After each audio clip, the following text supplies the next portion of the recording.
നിയമസഭാ തെരഞ്ഞെടുപ്പിൽ UDF അധികാരത്തിൽ വന്നില്ലെങ്കിൽ താൻ രാഷ്ട്രീയ വനവാസം നടത്തും എന്ന് നമ്മുടെ മുഖ്യമന്ത്രി VD സതീശൻ അന്ന് പ്രതിപക്ഷ നേതാവായിരുന്നപ്പോൾ പ്രഖ്യാപിച്ചത്.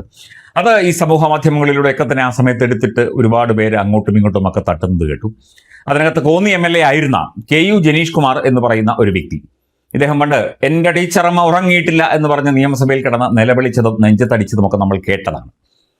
ഈ KU ജനീഷ് കുമാർ അന്ന് പറഞ്ഞത് കോന്നി അതൊരു വനമേഖലയാണ്, ഒരു ഏതാണ്ട് പൂർണ്ണമായി വനമേഖലയാണ്. കോന്നി ആനക്കൂടൊക്കെ ഉണ്ട്. ഈ കോന്നിയിലേക്ക് രാഷ്ട്രീയ വനവാസത്തിനായിട്ട് VD സതീശൻ വന്നാൽ എല്ലാവിധ സൗകര്യങ്ങളും ചെയ്തു കൊടുക്കും. അവിടെ വനത്തിൽ പ്രത്യേക താമസ സൗകര്യം ഏർപ്പാടാക്കി കൊടുക്കും. അവിടെ വനഭംഗി കണ്ട് ആസ്വദിച്ച് പ്രതിപക്ഷ നേതാവിന് അവിടെ താമസിക്കാം എന്ന് പറഞ്ഞ് വളരെ പരിഹാസ്യമായ ഒരു കമന്റ് ആ സമയത്ത് നടത്തിയിരുന്നു. സമൂഹ മാധ്യമങ്ങളിലൊക്കെ നമ്മൾ കണ്ടതാണ്. ഇപ്പോൾ അദ്ദേഹം മാറ്റിപ്പറയുകയാണ്. മാധ്യമങ്ങൾ ചോദിച്ചു, അല്ല നിങ്ങൾ VD സതീശനെ വനവാസത്തിനായി കോന്നിയിലേക്ക് ക്ഷണിച്ചല്ലോ, ഇപ്പം എന്തായെന്ന് ചോദിച്ചപ്പം അത് അദ്ദേഹത്തോട് കോന്നിയിലെ വനമേഖലയുടെ സൗന്ദര്യം ആസ്വദിക്കാനും അവിടുത്തെ പ്രകൃതിയോട് ഇണങ്ങി ജീവിക്കാനും വേണ്ടി അദ്ദേഹത്തോടുള്ള സ്നേഹം കൊണ്ടും കരുതൽ കൊണ്ടും ക്ഷണിച്ചതാണ്. അദ്ദേഹത്തെ ആ ഒരു വനസൗന്ദര്യം കാണിച്ചു കൊടുക്കുന്നതിനായിട്ട് ക്ഷണിച്ചതാണ് എന്നാണ് KU ജനീഷ് കുമാർ പറയുന്നത്. ഇയാൾ MLA ആയിരുന്നു, കോന്നി MLA ആയിരുന്നു. കോന്നിയിൽ ഒരു മെഡിക്കൽ കോളേജുണ്ട്, പ്രേക്ഷകർക്ക് അറിയാമായിരിക്കും. ആ മെഡിക്കൽ കോളേജിൽ ഒന്ന് പോയി നോക്കണം.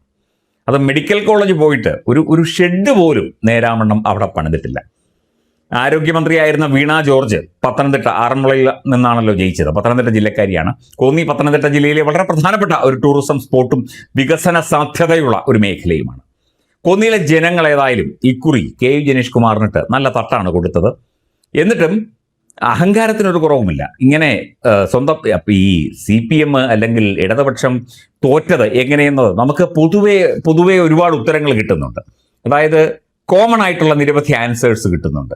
പിന്നെ ഓരോ പ്രാദേശികമായ വിഷയങ്ങളുമുണ്ട്.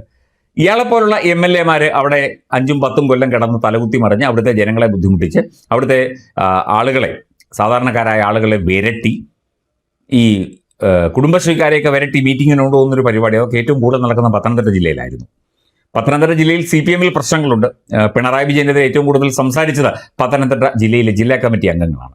അപ്പോൾ KU ജനീഷ് കുമാറിനെ ഒരു കാര്യം ചെയ്യുക, താങ്കളുടെ നാട്ടിൽ തന്നെയുള്ള ഈ വനമേഖല ഇതിനു മുമ്പ് കണ്ടിട്ടുണ്ടാവും, എന്നാലും അതിൻ്റെ ഉൾപ്രദേശങ്ങളൊക്കെ ആസ്വദിച്ച് ഒരു രാഷ്ട്രീയ വനവാസം ചെറിയ തോതിൽ നടത്തിക്കൊള്ളൂ, ഒരു 5 കൊല്ലത്തേക്കെങ്കിലും. അത് കഴിഞ്ഞ് താങ്കൾ അവിടെ മത്സരിക്കുമോ ജയിക്കുമോ എന്ന് നമുക്കിപ്പോൾ പറയാൻ പറ്റില്ല. എന്തായാലും KU ജനീഷ് കുമാറിനെ സമൂഹ മാധ്യമങ്ങളിൽ ഇങ്ങനെ ട്രോളി എടുത്തുകൊടുത്തുകൊണ്ടിരിക്കുകയാണ്. അന്ന് പറഞ്ഞു ഇവിടെ രാഷ്ട്രീയ വനവാസത്തിനുള്ള എല്ലാ സൗകര്യവും കോന്നിയിൽ ചെയ്തു തരാം. ഇപ്പം പറയുന്നു കോന്നിയിലെ വനസൗന്ദര്യം ആസ്വദിക്കാൻ VD സതീശനെ ക്ഷണിച്ചതാണ് എന്ന്. നിന്നടിപ്പിൽ ഇങ്ങനെ മലക്കം മറിയാൻ ഈ അന്തംഗമികൾക്ക് മാത്രമേ പറ്റൂ. ഒരു 5 മിനിറ്റ് കഴിഞ്ഞാൽ മാറ്റി പറയും. ഇത്രയും നിലപാടില്ലാത്ത, നട്ടലില്ലാത്ത ഒരു വർഗം വേറെ ഉണ്ടെന്ന് തോന്നുന്നില്ല.